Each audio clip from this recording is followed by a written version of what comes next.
Welcome, everyone. I'm Sam Sebastian, and you're listening to How Are You Doing Really? In today's episode, I have the honor of speaking with my friend Sam Stern. Sam is the creator of Voices of Esalen Podcast, and I really wanted to have him on today to share about his experience during COVID and this tumultuous time that we're in. He shares about raising his newborn daughter during this time and what it's like to be away from his family and extended network, and some of the practices that he's found that really help him to stay grounded during this time. And he also goes into a bit about how starting or creating the podcast Voices of Esalen has really just opened up his creativity and really has found a way in which he gets to share with the world his work, essentially. So I hope you enjoy. Welcome, everyone. I am Sam Sebastian, and I'm joined today by my friend Sam Stern. He's a friend of mine that I met at the Esalen Institute in Big Sur. I feel like I may have met you either the first or the second time that I was there. For some reason, the second time kind of feels like it's right. It was in 2016, and I had done about a month and a half of work study there, and started the process of applying to get onto the massage crew, and yeah, I think that's when we first connected, but I could be wrong. But I really wanted to invite Sam on the podcast today just to have an open, heartfelt conversation. I've had some really sweet conversations with him in the past at Esalen, and our most recent conversation just it really impacted me. I lost my brother at the beginning of this year, and just the way your presence and the way in which you I guess make me feel it just, I would put it as just feeling really accepted and loved for who I am. And so yeah, I just I want to say thank you for being a male figure in my life that I really look up to and that I really appreciate. And yeah, I'd maybe just give you a little bit of time just to introduce yourself more, if there's anything you'd like to add, and just say hello. Sure. Sam, thanks for having me on. It's a pleasure to get the chance to speak, be heard, be interviewed. I spend most of my time interviewing other people, so it's a cool way to learn more about my job, I think, and think about the ways that it feels to be asked questions as opposed to always getting the chance to pose them. I think it's very empowering to be able to direct the conversation, and then there's a certain kind of vulnerability that comes probably from having the conversation pointed at you and having to come up with something of value. I've always been more comfortable sort of kind of creating the scaffolding for a conversation than having to fill it in. But it's cool that you find me a person of value. I think I need that validation every so often. So thanks for doing that, man. Of course. I've been thinking about it, and one of the things that's just been a reoccurring theme through the process of starting this podcast is just wanting to have conversations with friends and with people who are willing to show up and have really open conversations. As you know, the name of the podcast is how are you doing really? And I think oftentimes when we are asked that question, how are you doing, it's a short kind of response, or we tend to kind of hold back and just only share so much, just gauging on, well, can this person even hold what I'm really going through? And sometimes we really are just doing great, you know. But I do feel like everybody has a story, you know. Everybody is having their own experiences, and especially during this time, you know, as COVID hit, and a lot of people have either lost jobs or have had to shelter in place on their own and have been cut off from connection and physical, like, connection with their friends, with their family, with their lovers. And so I really was just drawn to creating a space in which I could have my friends and whoever else, like I mentioned, is interested in having these kinds of conversations, and just to share about their experience. You know, I think there's so much that can come from hearing what other people are going through. A question that I like to kind of keep in mind as I'm engaging with others is like, how can, like, they help me understand what they're going through, and then I also think to myself, like, how can I help them understand what I'm going through? And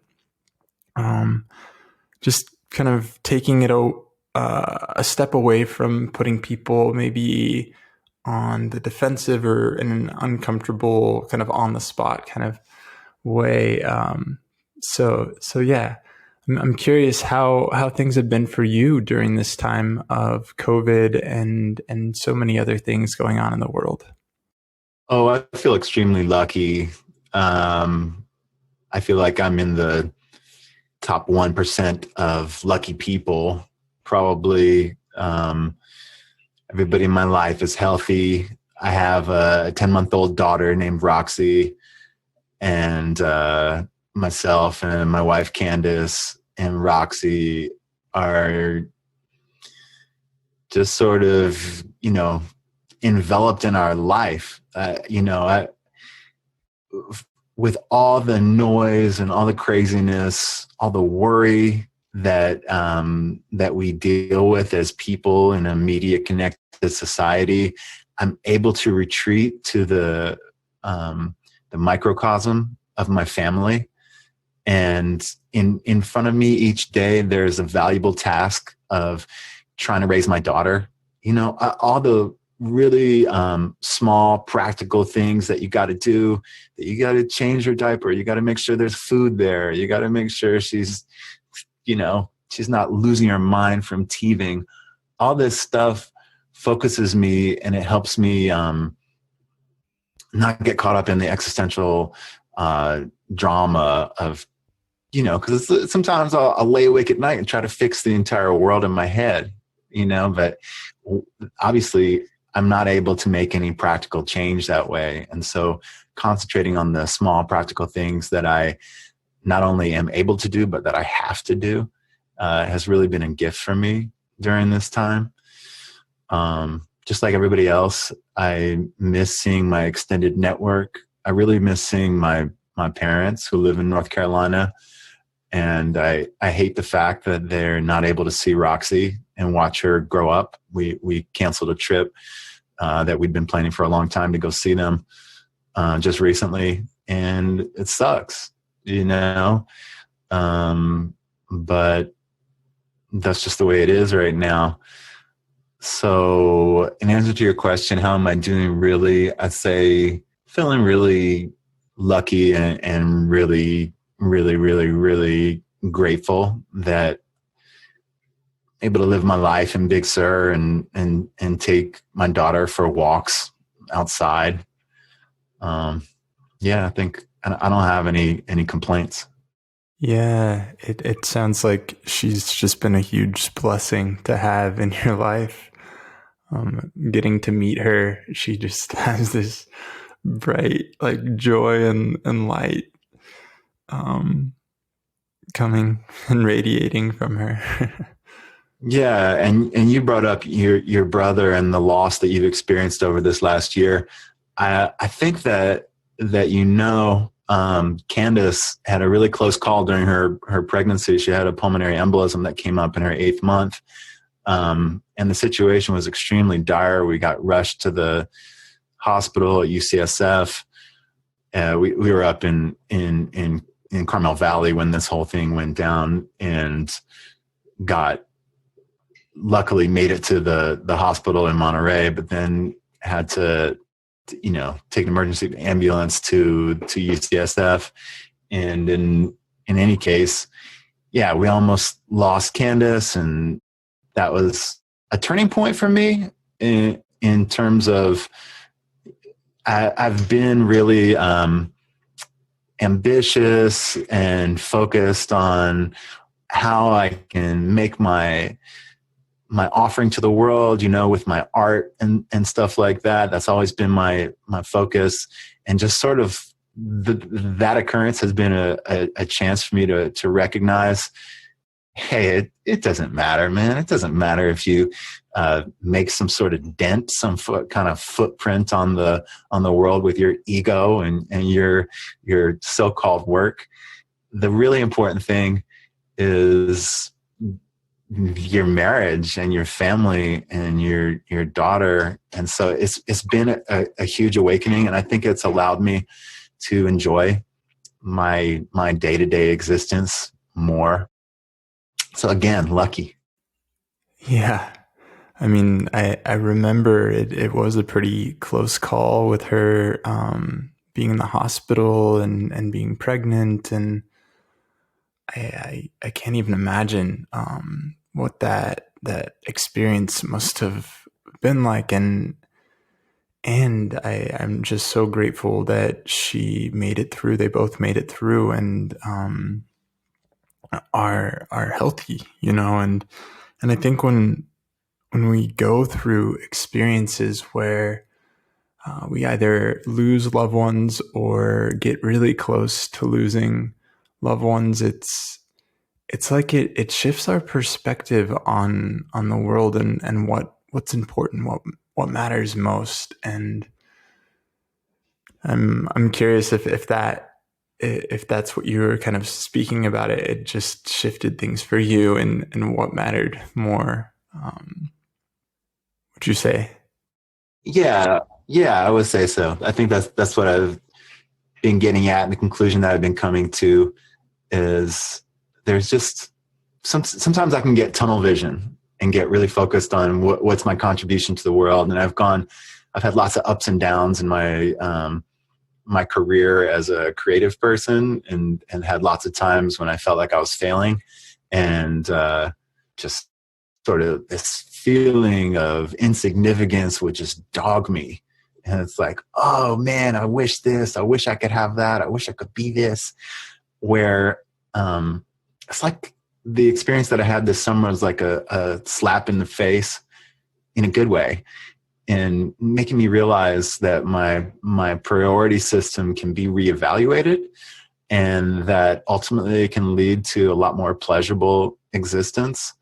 And that there's this element of being in the present and appreciating what's going on that is available to me and always has been available to me. But I need to focus on that priority, as opposed to something that's more sort of in the line of satisfying my ego, I guess. So yeah, it's a continual process. And yeah, I'm just so grateful for Candice and her strong heart that got through this crisis.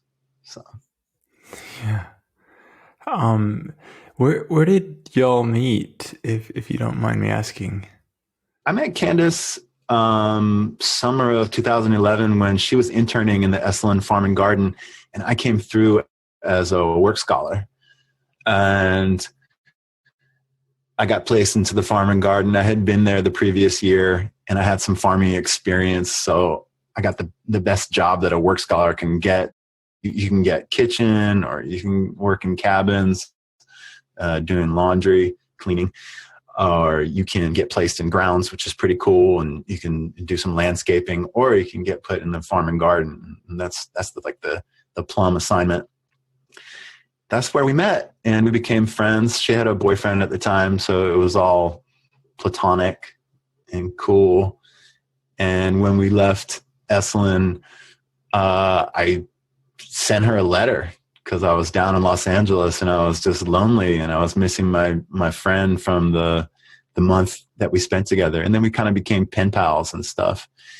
And but probably like a year and a half later, her relationship ended, and I went up to staff week in, I guess it was the end of 2012, right around the time that the apocalypse was supposed to happen. That the winter solstice of 2012. It was like the Mayan calendar ran out, and the world was supposed to end.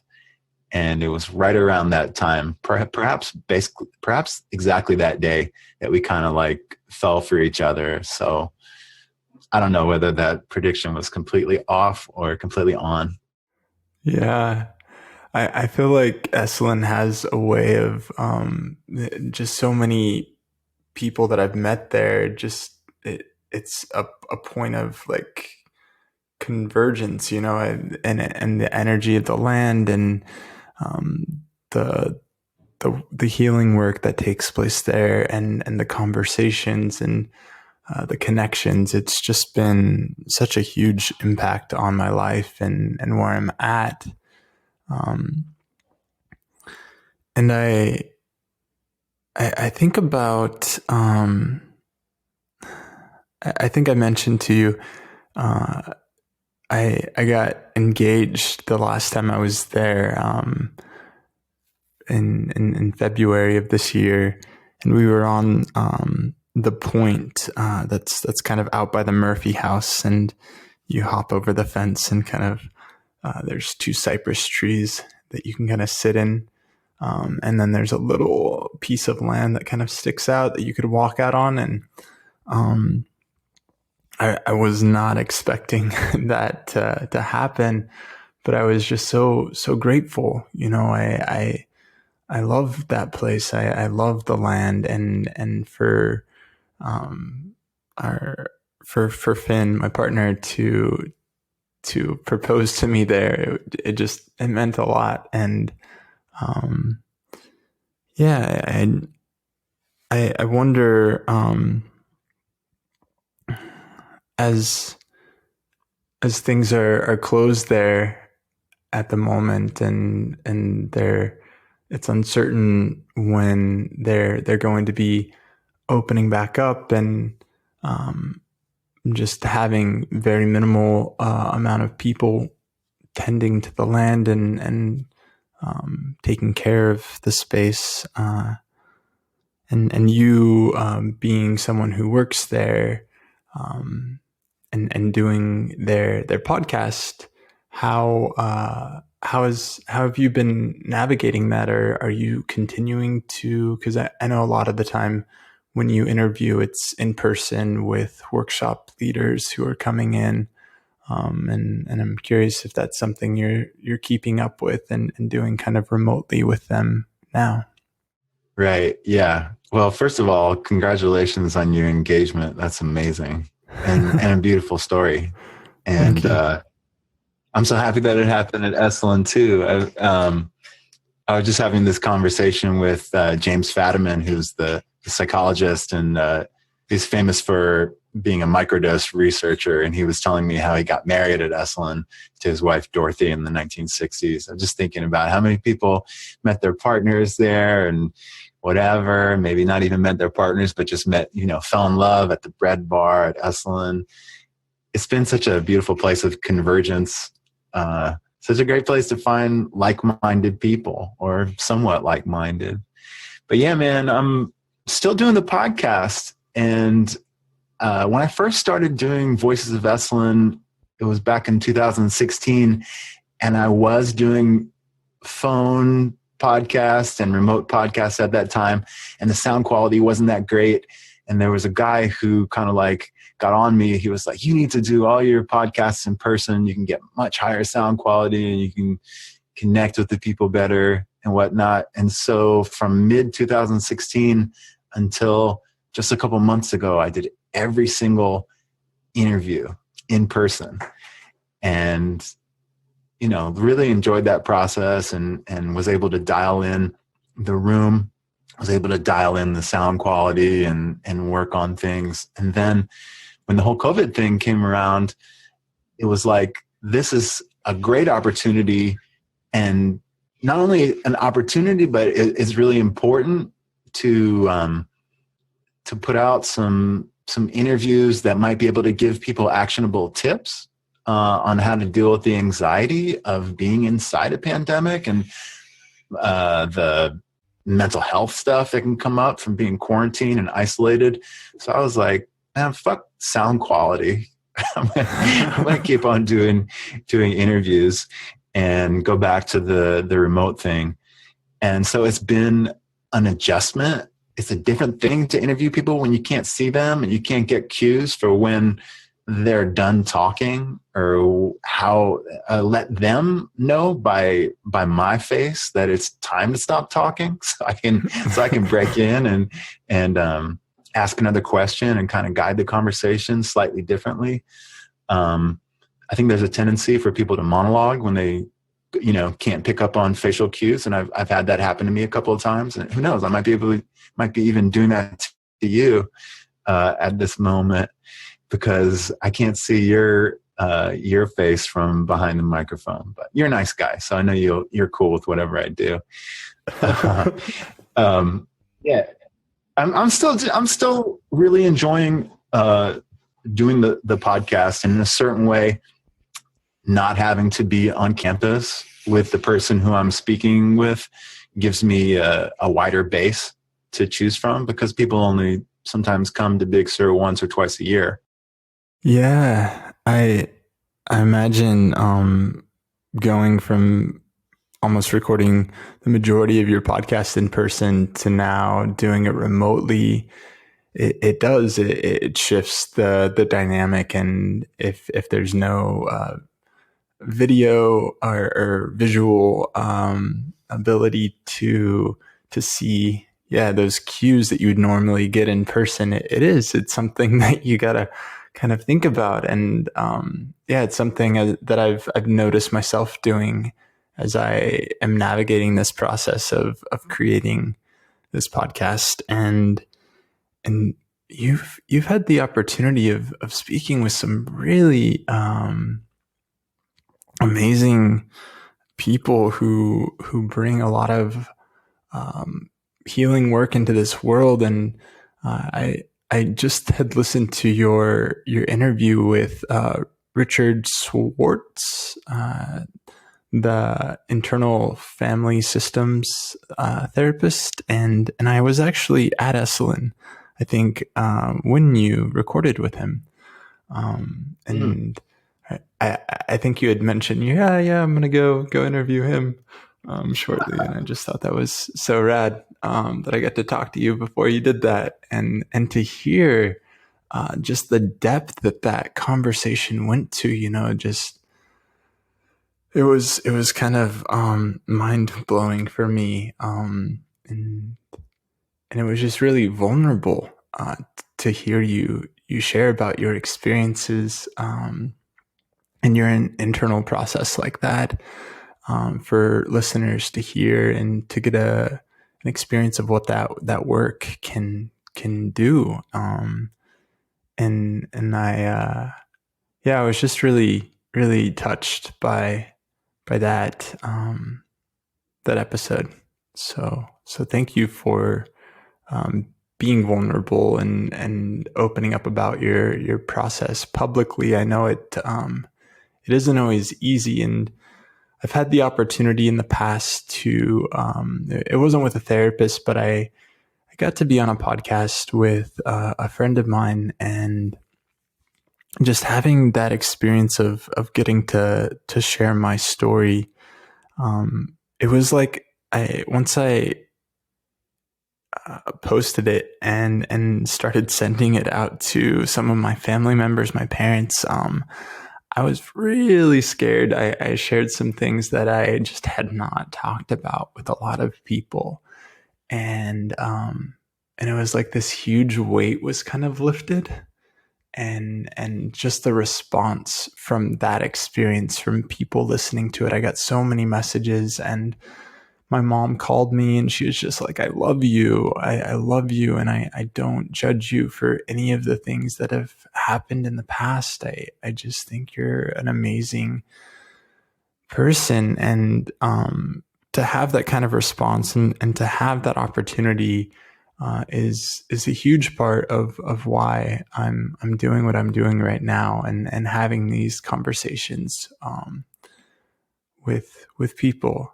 And I wanted to ask you a question and see if you don't mind answering. What would you tell your 20-year-old self? That's a good question, man. Before I answer that, let me just address that I'm happy that you started a podcast too, because I have to say that starting the Voices of Esalen podcast was probably one of the best artistic decisions I've ever made in my life.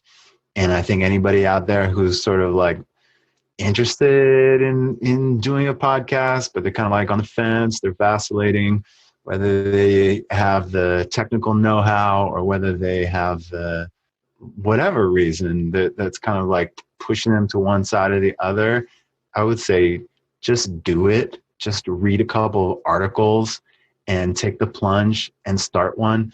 Because what I don't think people talk about enough is that creating a podcast is an opportunity to speak to people who otherwise, why would they spend an hour of their time with you? Why would Richard Schwartz give me free therapy for an hour?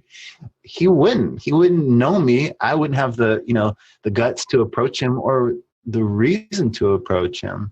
But because of the format of the show, I was able to engage with him in such a way that I got to deal with an issue in my life that had been, dogging me for 20, 30 years. It's that kind of, you step out on a limb by asking somebody who you're interested in what they're doing in the world to talk with you for an hour. And then that brings you closer to them. And then the whole sort of like dynamic that you're operating with can shift. So I've done 75 interviews for Voices of Esalen, and I have benefited from every single one.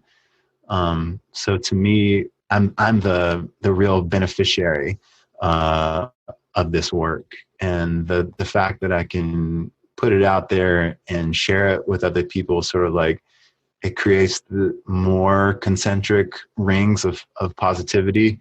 But I feel like I'm at the center in terms of receiving the most. So in terms of, I've always thought that to make artistic projects work, you have to have this sort of inner shell of selfishness to sort of like fall back on. Like my friend Lisa Gadol was talking about, she created this wonderful like choral project, and it's a community chorus thing for people who think they can't sing but they can. And Lisa is this wonderful organizer of that event, but she knew that it benefited her mental health to have a weekly opportunity to sing. And so that was sort of like the piece of selfishness that was the motor that enabled her to be generous in creating this thing that would benefit everybody.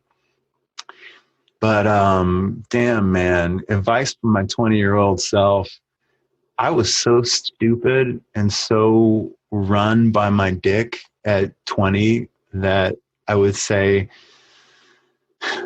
tap in more to your compassion and stop listening only to the voices inside your dick that are telling you to do things, and tap in more to your heart, because that compassion is there. It just needs a little bit more more investigation, because its voice is being drowned out by the messages of testosterone and adventure. And I don't know if it would be possible. I've come into my compassion a lot more in the past probably 5 to 10 years. But yeah, I think sometimes I look back on the trajectory of my life and I wish that I had been more in tune with with goodness and compassion. But hey, that's the way it is. Yeah, I really appreciate you speaking to the importance of mental health during this time. And I've been working with various friends and teachers in order to bring content and keep people connected during this time, as we're all in our homes and not going out as much. More so before, I feel like as things start to open up, people are getting a little more interaction and connection in person. But I just had a self-massage workshop that I led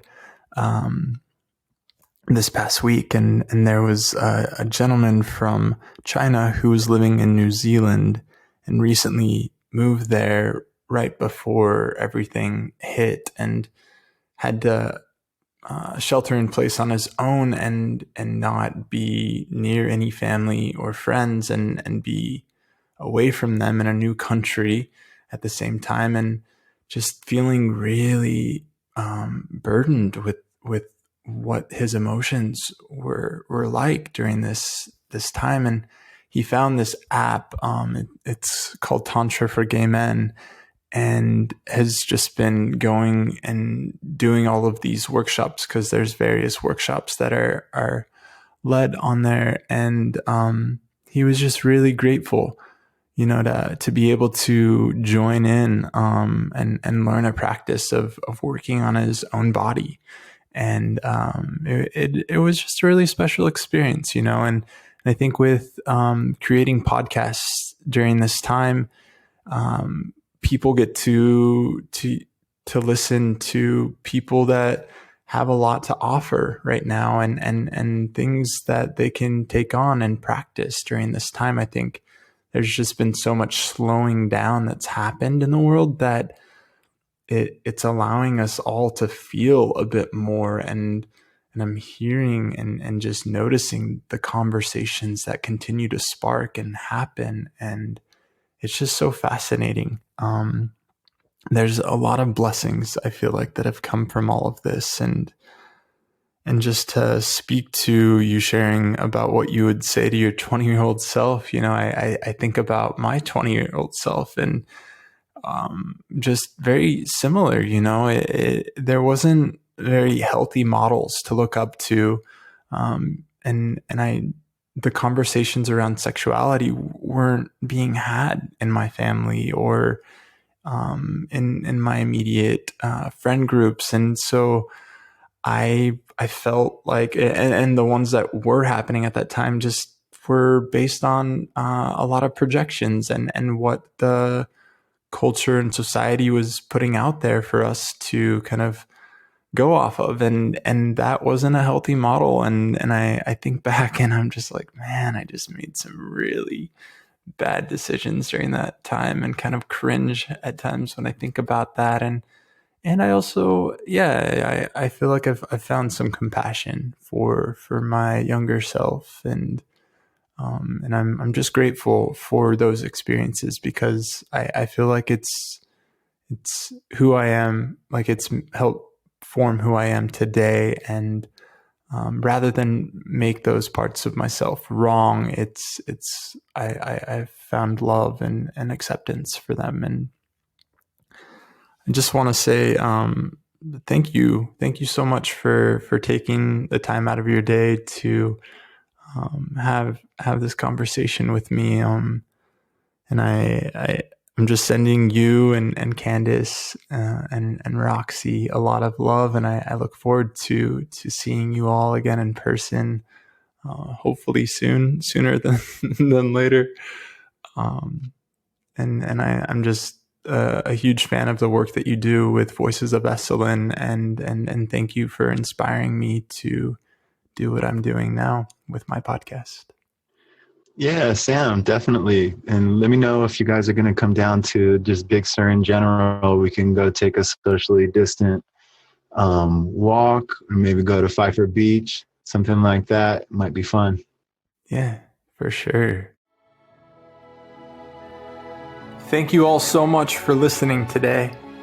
If any of you'd like to find out more about the work that I do, you can go to samsebastian.com. That's SAMSEBASTIAN.com. And if you're interested in being a guest on the show, please reach out to me via email. That's sam@samsebastian.com. Much love.